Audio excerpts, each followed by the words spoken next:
Hi, Retro Crew. For today's scary movie review, we'll be talking about another Stephen King hotel movie.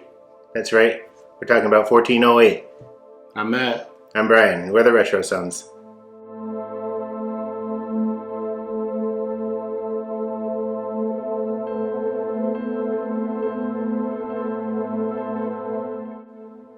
So to clarify, this movie is based on a short story that Stephen King wrote. He didn't make the movie. Yeah, this movie, it's okay. It's not one of my favorite movies. Yeah, I was thinking that too. It's released in 2007 and stars John Cusack and Samuel L. Jackson. I like Samuel L. Jackson in the movie. He had very little screen time. Yeah, I think he wasn't in it much. Probably 5 minutes tops, I'd say. I'm not good with. Yeah, maybe a little bit more. Yeah. See that scene where it's talking to him in his office was pretty long. Then he had a little bit more time before that. Yeah, true. But anyway, and then he was at the end a little bit too. Yeah. So just a little recap of the movie. John Cusack plays Mike Enslin. He's a author, and he goes from haunted hotel to haunted hotel, and he's writing a book reviewing them and it's saying how haunted he thinks they are and that kind of stuff. But he doesn't really believe in the afterlife, so he's kind of jaded. Yeah, he's real cynical. Yeah. So all his not all his readers, but there's a couple readers who show up to his book signing and they're asking him questions, and he's just getting all snarky at them and telling them that he doesn't really believe in this kind of stuff. Whatever. Yeah, it's just his job. Yeah. But then it's kind of revealed that his daughter died, and that kind of... Yeah, his daughter died and he left his wife, and that's why he's so cynical and why he acts the way he does. Mm-hmm. Then he hears about the Dolphin Hotel, and he gets a postcard, a random anonymous postcard that says, "Don't go in room 1408. So then he calls up, and Samuel L. Jackson says it's not available, and he keeps trying to get in. I didn't tell you what date. And he's next week, next month, next summer. And he just keeps saying it's unavailable, and eventually he just hangs up on him.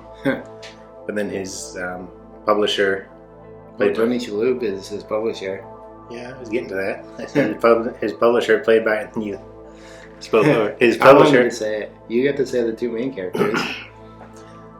Hires a lawyer who says that if they have a room available, then legally they have to give it to him. So he ends up getting in, but before that, Samuel Jackson, he's the manager of the hotel. He tries to talk him out of it, and he tells him the history of it and how everybody who stayed in it has died within an hour. Nobody's lasted over an hour in the room. And that doesn't dissuade him. He still wants to go in. Yeah. So then he finally gets into the room, and it seems okay at first. It seems just like a normal room and everything. And after a little while, things start to go wrong, and he tries to rationalize it. He's like, he gave me a drink. I think he gave me chocolates. He might have doped me. Yeah, he thought he drugged him. Yeah. Yeah. It never really explains much about the room or why it's haunted or anything. Yeah. And they explain it that it's not haunted, it's just evil. Yeah. And he took him up in the elevator. Was his name Olin? Olin, I think. The manager. Yeah. He took him up in the elevator, and he let him off. He's like, "This is as close as I get to 1408, unless it's cleaning day." Yeah. And they do clean it once a month, but the housekeepers go in pairs, and they always leave the door open and all that kind of stuff. Yeah, and he watches from the outside. Mm-hmm. Then he calls up a maintenance man because the heater's stuck on. Yeah. And the maintenance man won't go in. And he's kind of creepy too. Yeah. But he talks him through how to heat it up, and then the room just gets colder and colder, I think, as it goes on. Yeah. And eventually it's all icy. Yeah. Just all sorts of things just keep happening, and he thinks they're messing with him at first. And then he just, like I said, he's trying to rationalize why all these things are happening. Yeah. So it is kind of a good little thriller movie. It's okay. It's just, it's not my kind of movie, really. No. And I was just kind of wondering, how I would react if I was trying to stay in a room and then someone was telling me it was evil and all that, because I kind of believe in that kind of stuff, but I also kind of don't, because I've never seen, I've never seen anything to convince me. Yeah. But you're a Bukara, I'm a Shaniac, if people know what that means. Right. I guess that's accurate. Yeah. But So I think I would probably. yeah. But then once I was in there, I don't know how I'd handle it. If that stuff started happening to you. Yeah, because he tried to escape. I mean, Yeah. he tried to get out, and the key broke in the door, and then the doorknob ripped off. Mm-hmm. He couldn't kick the door down. Then he was looking at the wall map, Mm-hmm. and he said the next room was only 18 feet away. Yeah, he like measured it out. He went to the Yeah. wall and counted his Measured it. steps. Yeah, then he tried to. He was on the ledge trying to get there, and then there was no more windows, and Mm-hmm. the room just kept messing with him. He let him out in his mind or something. Yeah. Yeah, because there was one part where it seemed like his surfing accident had just happened and he was in the hospital. Yeah, and it was all in his head. Mm-hmm. But then he got pulled back into the room. Yeah, so the room just messes with him and it's just like trying to nudge him towards killing himself. It's not gonna kill him, but Yeah. it'll mess with his mind. And they say the only way you can check out is by killing yourself. Yeah. Then Then he finds a way out. yeah, We'll leave a little bit of mystery for you guys if you haven't seen it, because we ruined most of it already. yeah, we did. We do that. Well, it's a 15-year-old movie. So, Yeah. but it is kind of like we said, not the best, but it makes you think, and it's a Yeah. entertaining. It's kind of like one of those phone booth type movies. Like most of it takes place in one location, That's true. and the guy's kind of like not the best person in the world. And Yeah. through the trauma, he betters himself, I guess. I don't know what I'm trying to say, but same as phone booth.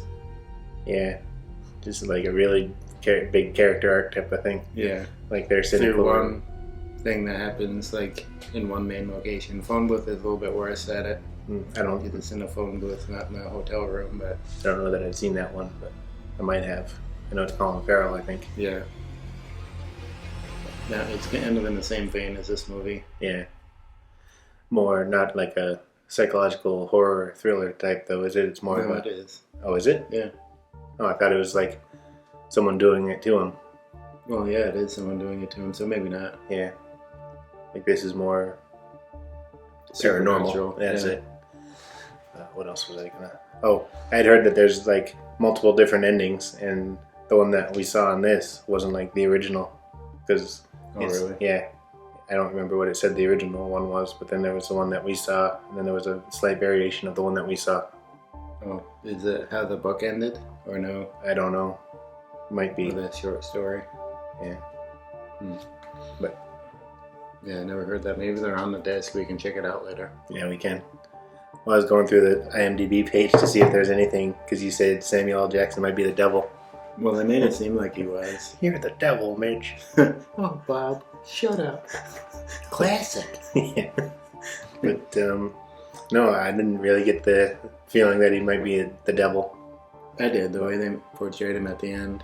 Yeah, I Yeah. guess. I don't know, it's hard to say. I took him at face value, just like a concerned hotel manager, and he didn't want this room messing up the Well, I felt like he knew no matter what he said, it would push him into the room. It would make him want to go in more. It could be. Because he knew he was cynical and he wouldn't believe a single word he said. Yeah, could be. So I don't know, I think he was just trying to dupe him. But I don't know. I'll have to watch it again sometime with that Yeah. mindset and see if I pick up on that. Because like I said, I just didn't want he didn't want the reputation of the hotel tarnished is how I took it. And he was, yeah, like he was a concerned manager. yeah. I don't know, I didn't take it that way. But at the end, once I saw the end part, I didn't. Mm. But hard to say. I think it's up for interpretation. Anyway, Yeah, I maybe. think so. Because I tried to look into it and you can't find anything about it online. So. Yeah. And again, maybe the short story sheds more light on that. Yeah. Maybe it like tells more about him. So Could be. that's sometimes the problem with like movie adaptations of books or short stories or anything. Something gets lost in translation, or they might cut something important for Yeah. time or for whatever reason. Like you find that a lot in the Harry Potter movies. Stephen King books always have a weird twist to them anyways, so Yeah, that's true. who really knows what they were going for. Mm. And who knows how closely they followed the short story, like you said. Yeah. That character could have just been added altogether. Mm. Yeah, Right. that's true. Hard to say. Right.